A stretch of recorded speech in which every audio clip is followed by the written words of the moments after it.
അത്യാവശ്യം ടെൻഷനായിട്ട് ചെയ്തൊരു നെയിൽ ആർട്ടാണ് കേട്ടോ. ടോർച്ചൊക്കെ കത്തിച്ച് വെച്ചിരിക്കുന്നത് കണ്ടില്ലേ. കറണ്ട് വരും പോവും വരും പോവും. നല്ല മഴയൊക്കെ ഉണ്ടായിരുന്നൊരു ടൈമായിരുന്നു.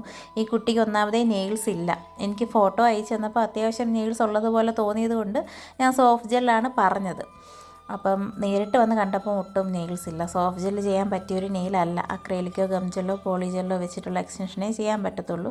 പിന്നെ നമ്മൾ നേരത്തെ പറഞ്ഞ് വെച്ചിരുന്നത് കൊണ്ട് ആ കുട്ടി കുഴപ്പമില്ല ചെയ്യാൻ പറഞ്ഞു. എങ്കിലും ഞാൻ സോഫ്റ്റ് ജെല്ല് ചെയ്തില്ല, ടിപ്പ് എക്സ്റ്റൻഷനാണ് ചെയ്തത്. ഈ കറണ്ട് വന്നു പോയിരിക്കുന്നത് കൊണ്ട് നന്നായിട്ട് ടെൻഷനായി. കാര്യം നമ്മൾ ഈ എക്സ്റ്റൻഷൻ വെച്ചിട്ട് ഡ്രൈ ചെയ്യണമെങ്കിൽ കറണ്ട് വേണം. യു വി ലാമ്പിൽ വെച്ചാലേ ഇതൊക്കെ ഡ്രൈ ആവത്തുള്ളൂ. നല്ല ടൈം പോയി. കാര്യം അത്യാവശ്യം ദൂരമായിരുന്നു ഇത്. എന്നിട്ടും അവിടെ ചെന്നിട്ട് ഈ കറണ്ട് വന്നും പോയി ഇരിക്കുന്നതുകൊണ്ട് സത്യം പറഞ്ഞാൽ നന്നായിട്ട് ടെൻഷനായി. കാര്യം നെയിലും കുറവാണ്. നമ്മൾ ചെയ്തിരിക്കുന്ന എക്സ്റ്റൻഷൻ ഈ കുട്ടിയുടെ നെയിലിന് പറ്റിയ ഒരു എക്സ്റ്റൻഷനും അല്ല ചെയ്തിരിക്കുന്നത്.